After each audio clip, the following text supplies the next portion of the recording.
Well, good afternoon, everyone, and thank you for joining us today. Here with me at the podium is the Minister for Health and Social Care, who I will hand over to for an update on the latest COVID figures.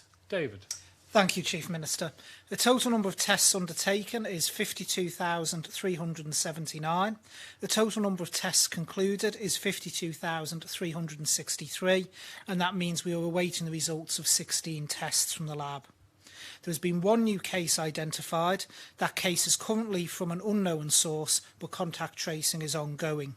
That brings the total number of active cases across the outbreak to 1,587. We have 13 active cases, 2 cases in hospital, 1 in ICU. Thank you, Chief Minister. Thank you very much, David. Despite the emergence of a cluster of cases last week, which our contact tracing team have been unable to link to the last outbreak, the emergence of new cases has so far at least been relatively low. The emergence, however, of another new case that our contact tracing team have not yet been able to link to either last week's cluster or the last outbreak is a cause for concern. The contact tracing team continues to monitor the situation closely, and their work to identify any possible links and establish a chain of transmission is ongoing. We will need to continue to watch and wait, and we must remain vigilant. I cannot emphasise this enough. If you have any COVID-like symptoms, please do not dismiss them. Isolate yourself and others in your household and contact 111 for advice and to arrange a test, even if you have had your vaccine and have what you feel are perhaps only side effects as opposed to having COVID-19. We knew the virus would return at some stage, but we also knew that our response was likely to be different. That is what we are seeing now. It is important to remember precisely why we are able to change our approach to the virus. Why is it possible for us to move from trying to eliminate the virus from our lives to instead living with it as part of our lives? Our vaccination programme has been a game changer, and our rapid progress has come at the same time as a significant reduction in COVID-19 cases in the United Kingdom. Over the weekend, we hit the milestone of having administered 70,000 doses of COVID-19 vaccine, with almost 55,000 first doses in arms. The vaccinations will significantly reduce not just fatalities from the virus, but also the number of people who are likely to become seriously ill with COVID. In the United Kingdom, the rate of infection has now fallen below 100 cases per 100,000 people, which is hugely significant. These two factors combined mean we are in a positive position to change our approach. Last week, the second version of our COVID-19 exit framework was unanimously approved by Tynwald. It sets out a clear direction of travel, mapping out a journey away from eliminating the virus to living with it. As part of this framework, we have a broad plan to loosen restrictions on our borders, beginning this Saturday, the 1st of May, and running until the 28th of June, when we hope to be able to remove all remaining restrictions. We will issue full details of our plans for the 1st of May in the next couple of days, but I can confirm that we remain committed to a move from Level 4 to Level 3 of our borders framework on Saturday. This means that family, partners and property owners will all be able to travel to the island. Shared isolation in households will be introduced, and the period of isolation for travellers will reduce from 14 to 7 days, subject to undergoing testing. Those are the headlines, but we need to be absolutely clear on the responsibilities of the travellers and those in the households, so that everyone knows what they can and can't do. We will publish full details, and I do plan to cover this in Thursday's briefing. As part of learning to live with the virus, the Council of Ministers has explored options for how isolation requirements might work going forward. What we want to avoid is a lockdown by the back door. If we see an uptick in cases, we risk locking down a significant number of households through our current test, trace and isolation protocols. Not only does this risk a significant impact on our economy and our society, this approach does not reflect the policy shift from eliminating the virus to living with the virus. we must get the balance right and ensure our response is proportionate to our new circumstances. This challenge became apparent during the last outbreak, when many of our services and those of the private sector came under pressure due to the scale of the isolation being required across our society. After careful consideration, the Council of Ministers has agreed changes to how isolation will work with effect from tomorrow. Anyone who tests positive for the virus will need to isolate for 10 instead of 14 days. An end to isolation will still be subject to a negative exit test so that we know someone with the virus is no longer infectious. This reduction in the self-isolation period also applies for other members in the household who will need to take part in surveillance testing. This change aligns the island with the European Centre for Disease Prevention and Control and is still stronger than the measures in place in the United Kingdom, where no exit test is required. The change here is simple. If you test positive for the virus, it is exactly the same process as it is now. All that is changing is the isolation period, 10 days instead of 14 days. As part of this review, the Council of Ministers also considered how isolation requirements might be adapted for high-risk contacts and their households. We agreed that, also from tomorrow, anyone who is identified as being a high-risk contact of someone who has tested positive for the virus but who lives in a different household now only needs to isolate for 10 instead of 14 days, again subject to entry and exit tests. These high-risk contacts will also be able to leave the house for exercise once a day after they have received their first negative test result. Other people in the household of a high-risk contact will no longer have to isolate if the high-risk contact returns a negative test result.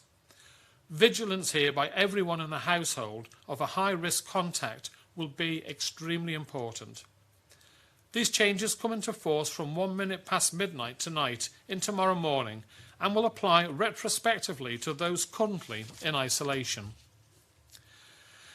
After more than a year, these changes are significant. Something we have spoken about many times over the past 14 months is risk and balancing it. The actions we have taken to date have reflected the level of risk posed by the virus, the risk to people's lives, to their health and to our health and care system. That level of risk is diminishing, quite literally by the day, as we get more jabs in arms. Our approach to the virus must flex accordingly. The Council of Ministers feels that the changes to our isolation measures are proportionate. They still set out to contain cases of the virus and stop the spread, whilst seeking to minimise the broader impact on people and our society.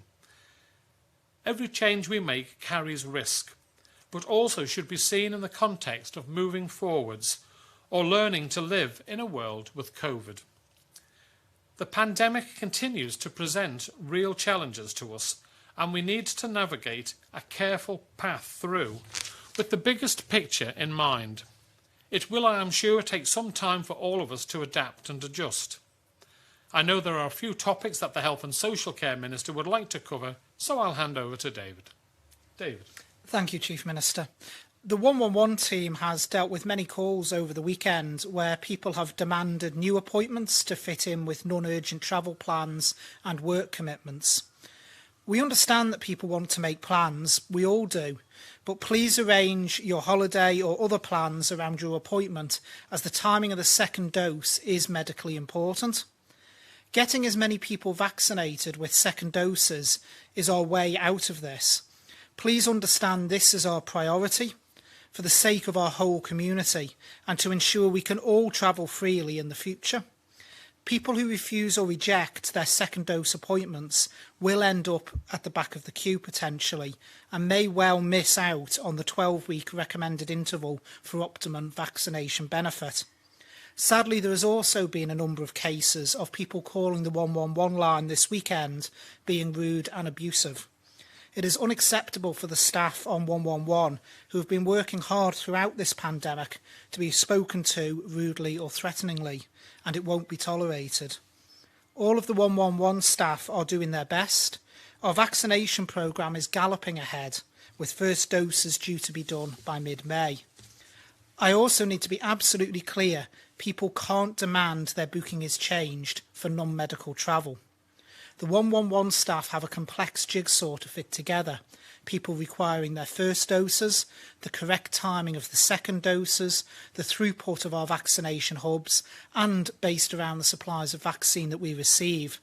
We have to coordinate all these factors to roll out vaccinations in a timely, safe and efficient way. In a mass vaccination programme, we cannot accommodate individual wishes, except in absolute exceptional circumstances, which will in the main be medically driven reasons. Also on the same note, vaccines can only be offered in line with supplies. A number of people have refused their appointment for AstraZeneca vaccine or cancelled their booking. This has had a real impact on our work at the airport hub over this weekend, where we had many empty slots and vaccines waiting to go into arms. Please accept the vaccine available on the day, at the time and place it is offered. I do need to stress people don't have the choice on which vaccine is offered unless there is a valid medical reason for doing so. We get our share of the authorised vaccines from the UK, but not enough to give everyone a choice. So some people have specific medical reasons why they need one vaccine rather than another, but this would need to be raised by a clinician. Those under 30 will be offered the Pfizer jab where supplies allow, in accordance with the latest advice from the JCVI. But also in line with that advice, where supplies do not allow, then AstraZeneca may still be offered. People who refuse their first dose of vaccine need to appreciate they may have to wait some time before they are offered another slot, as we are concentrating on second doses which need to be delivered within a specific time frame from the 10th of May. Both the vaccines we use are authorised as safe and effective.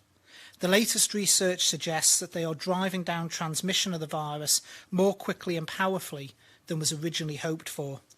So having your jab of either vaccine helps you and others stay safe. Registration is now open for all groups.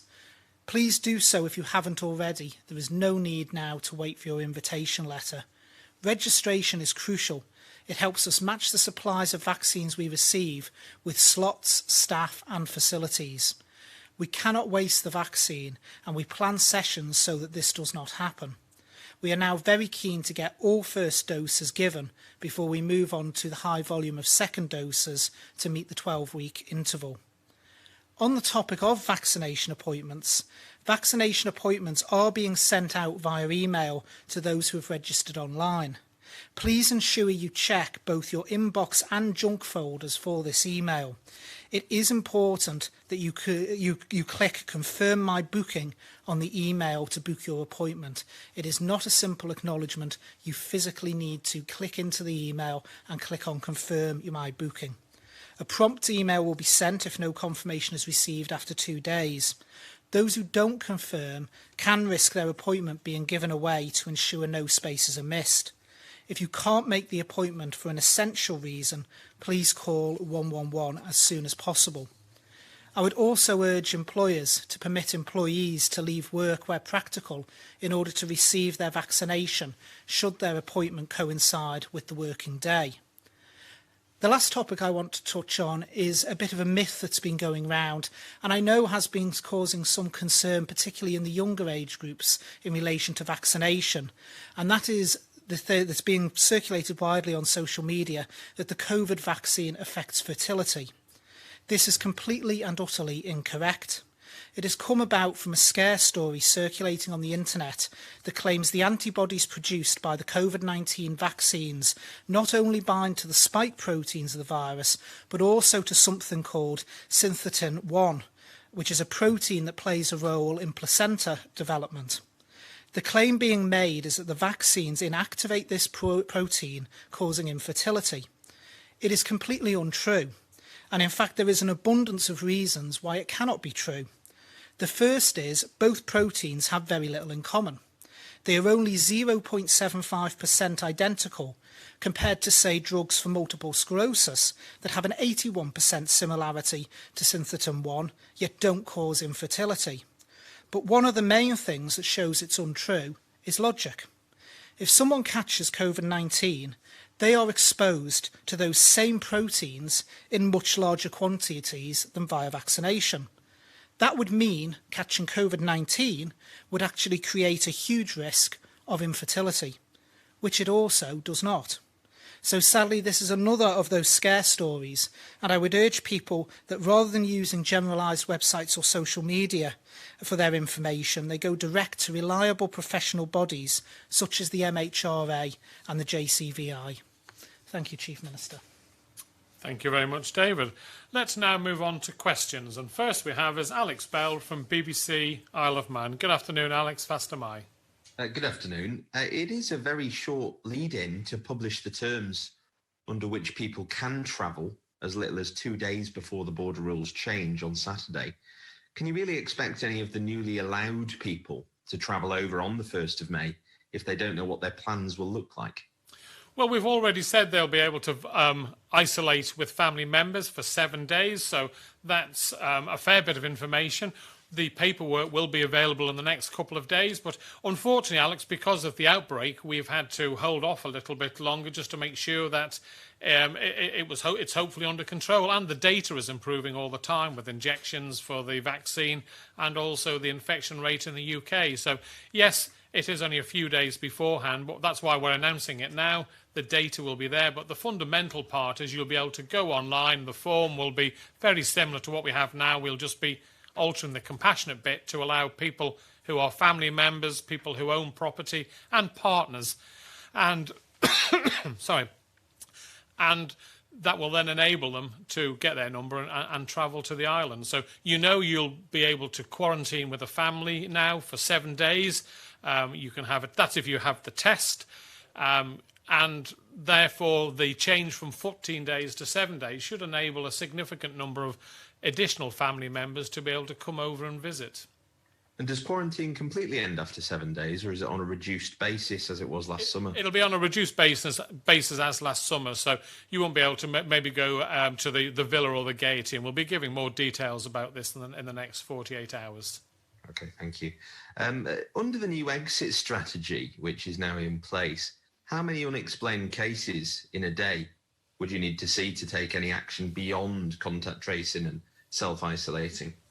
Well, it's always a number of issues, Alex. It's not just number of cases. Is the hospital full? What's the capacity of our COVID ward, etc., and any other relevant detail that we need to to take into account. So, and is it what type of case are cases that we're pretty confident are isolated, or is it someone who's been into a party of 200 and spread it, and it's spreading all over the island? So we look at all sorts of scenarios when we make our decisions, and we try and give rough ideas on number of cases, but really it's a much bigger picture, which I'll bring in the Health Minister to give a little bit more detail on. Yes, thank you, Chief Minister. Yeah, it's going to be a change of mindset, really, Alex. I mean, and I've got to get around that change of mindset myself as Minister for Health, because the focus has always been on number of cases, how many active cases we have, are they from a known origin or unknown origin? With mitigation and learning to live with the virus, that all flips on its head, because what matters isn't so much the number of cases, but as the Chief Minister has said, the type of cases. So, for instance, if you were seeing 60 cases on Ireland, which sounds like a very large number, a lot of them from unknown sources, but everyone was well within that 60, that wouldn't necessarily be a cause for serious concern.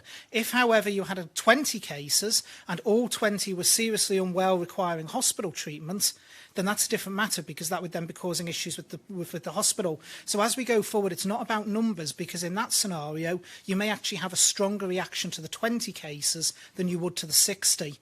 So it's all around context now and the background to cases, and people have got to now get used to, and as I say, I include myself in this, because I've been very much focused on stats over the last 13, 14 months, that we've got to look at the context and understand that there will be cases in the community, community. There will be unknown cases, but there'll be other drivers now, such as hospital capacity.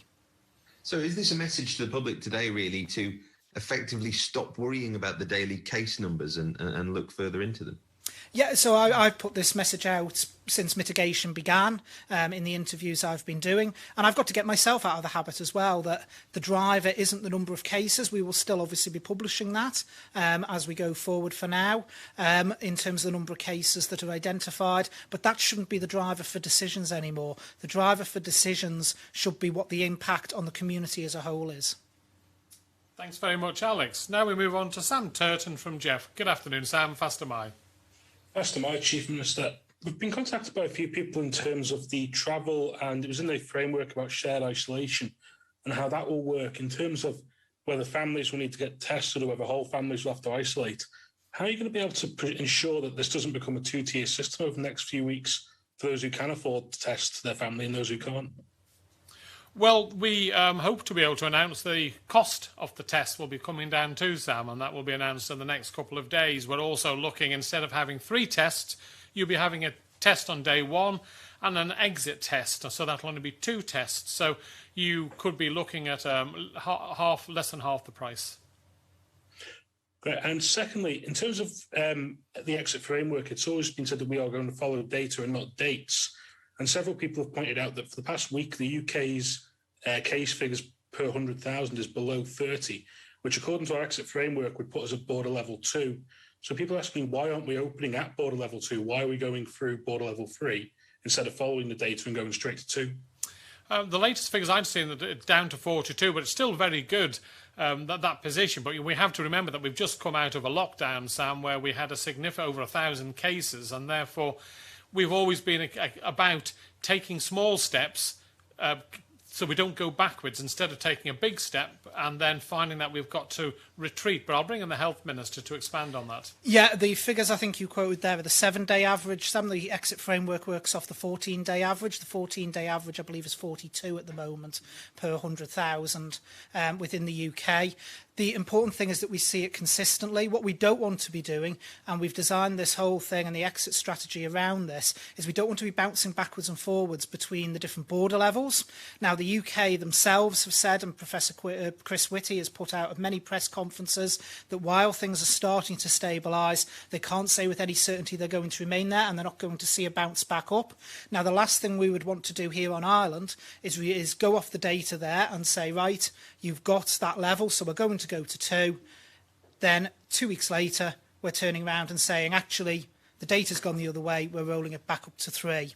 We need to be confident that we're in a period where we can sustain our border levels, because bouncing up and down between the levels not only gets confusing, but it's not a benefit for anyone either if people haven't got that level of certainty. So we do work off the data, but we need to have long-term data as well to ensure that we are confident that the levels here on Ireland are stabilised and the levels in the UK are stabilised as well.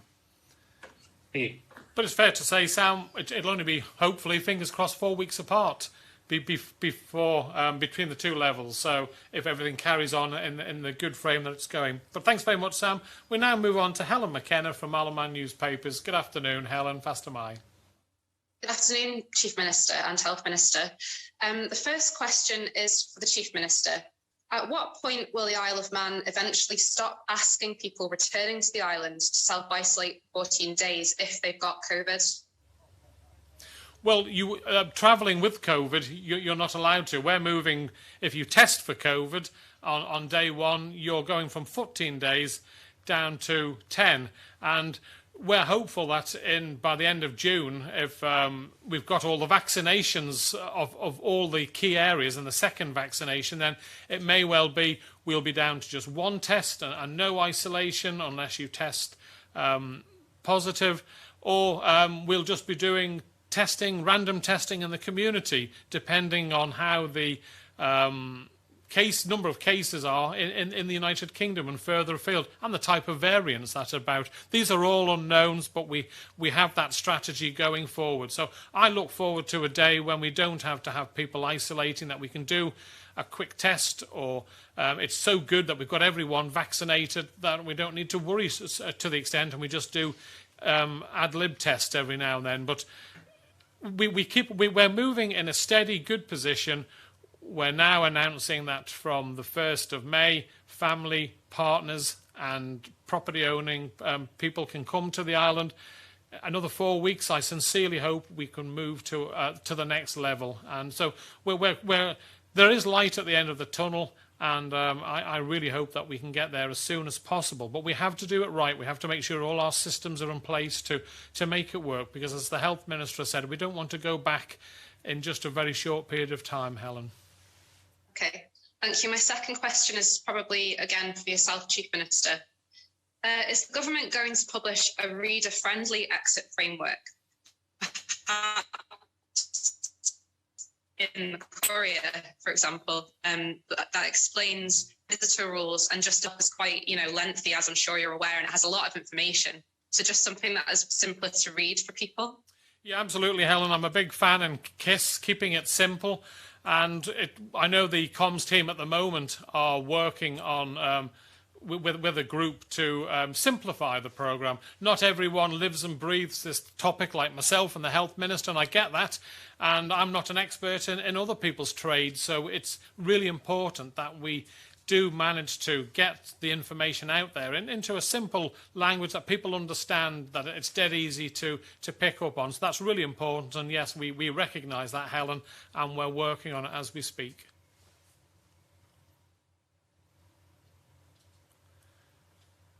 We appear to have lost Helen. I'm afraid she's frozen on that, so we better move on to Rob Pritchard from 3FM. Good afternoon, Rob. Faster my.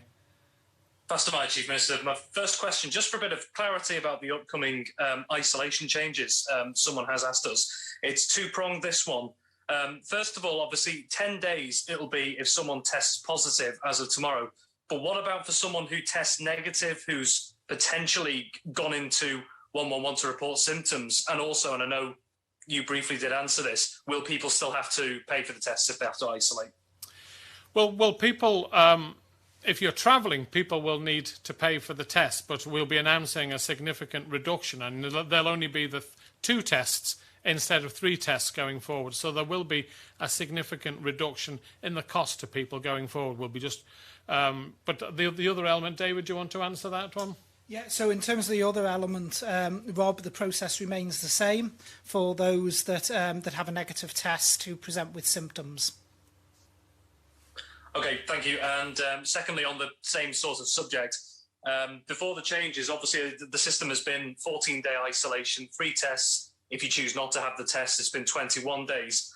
For those who then have to isolate as of tomorrow and don't choose to take the testing, how long will it be for them? Will it be longer than the 10 days? So, sorry, repeat that again, Rob. I just slightly missed on that.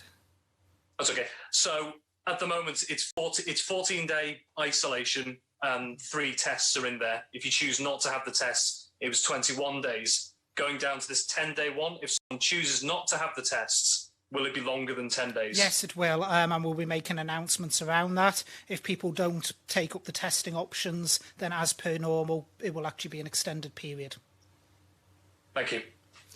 Right, I'm just checking to see if Helen's unfrozen to get her last question, to be fair to her. Helen, are you free now to ask your second question? No, it's okay. I think that was actually my second one, so don't worry, that's fine. Okay. Right. Okay, Rob, now we move on to Tim Glover from Manx Radio. Good afternoon, Tim. Faster my. Faster my. Just returning to the subject of testing and the charging, the hospitality sector, as we know, has had a terrible year, and they're looking forward now to seeing, hopefully, visitors in the not-too-distant future. Jersey government pays for all tests. There's no cost to the traveller. Isn't there a danger of the Isle of Man missing out here and not being competitive enough? Well, there may well be, Tim, if that was our plan from when we open up to the public, the non-public coming over to the island. We will have to look at that. We are looking at charging a much reduced amount. It's the cost of the actual buying the test itself. And it's going from 3 tests down to 2. But I hope, without giving too much away, that when we have visitors coming on holiday to the Isle of Man, that they will not be charged for a test. That said, I would point out that a colleague was saying that their son was having to have a test done in the United Kingdom for university reasons, and they've just paid £120 for one test in the United Kingdom. So there are an awful lot of jurisdictions that charge. Guernsey charge for all their tests too, but obviously we're cognizant of that, and of course, it's important that we ensure that people aren't put off coming to the island when it's a tourism sector. So the sooner we can get to that, the better. But as I say, on Thursday, I think the reduction in fees will be announced. And as I say, there'll only be 2 tests instead of 3. So people will see a significant reduction. And just people will be reticent. There will be those that are a little nervous about these changes. Just for them, because the advice has been to make these personal choices. And if they want to continue wearing a face covering, they want to social distance, how are they going to achieve that after the experience of the weekend where it basically seems back to normal? People are not socially distancing and in the main not wearing masks. Well, it's down to personal choice. People have to take responsibility for their actions going forward, for their own health. We are still advising people that when you go into a crowded area to wear a mask. We are still advising people where possible to do social distancing when you're going shopping. So I know but it isn't happening, is it? Well, we've never been able to force people to wear a mask, first and foremost, Tim. We have to learn to live with this, but we send out strong advice to people. So we are still saying, where possible, if you're going into a mixed area, wear a mask. And I know the Health Minister will want to comment on this. Yeah, if I could, Chief Minister. I think what it comes down to, Tim, is not just making decisions about yourself, but also respecting the decisions that other people make. So if you do see people wearing masks who perhaps are trying to avoid getting too close to other people, people should respect that. They're following the guidance, they're doing what they believe is right for them, and people shouldn't be invading their personal space. And I think it comes down to a matter of respect for other people's choices, not just for the choice you yourself has made. That's how it is for me. We've got the guidance out there. We have said in enclosed spaces where there's poor ventilation, people should wear masks. Ventilation itself is key, where people should consider the ventilation of an area before they enter. So as well as respecting your own personal choice, I think you should respect the choices of others around you as well. And I think that's a very important message to put out there. Yeah, if I can just finish on that, Tim, by saying some people sadly cannot take the vaccine, that their health does not allow them to be able to be vaccinated. And I would urge anyone, if you see someone wearing a mask, to respect that person and treat them with respect. Keep your 2-metre distance from them, because they may well be wearing a mask, not because they're concerned, but because they physically cannot have the vaccine and because of a health issue. And we should really respect our neighbours and our friends all around the island when they want to wear a mask. Thank you. Thank you very much, Tim. And now, last but not least, we have Simon Richardson from Business 365. Good afternoon, Simon. Fast am I. Good afternoon, Chief Minister. My first question, if I may, is for the Health Minister. In terms of the vaccination programme, and after hearing what you said today, does the decision of several hundred people not to take up the offer of the AstraZeneca jab not mean that the second dose dates for some others could be accelerated? And how many refusals have there actually been to date? Well, we won't be accelerating doses, Simon, because the medical opinion is that the 12 weeks is the appropriate mark to do that. And we've also, if you remember, put the 12-week in around the resilience of the supply, because we looked at the supply going forward. In terms of the numbers that have cancelled, I believe it's several hundred, but it's hard to give an exact figure, because I know there's been many cases where people have cancelled, thought about it, and then come back and rebooked. So it's very hard to say what a true cancellation figure is, because we have got that churn. I suppose my key message is we do have to concentrate on second doses from the 10th of May. So it's only any supply that's outside of that would then be left for first doses.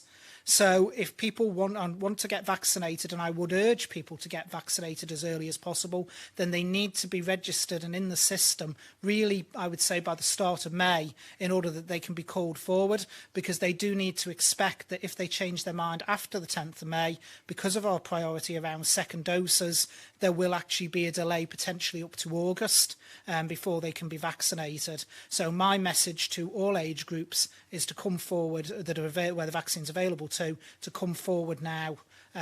Get yourself in the system, get yourself registered.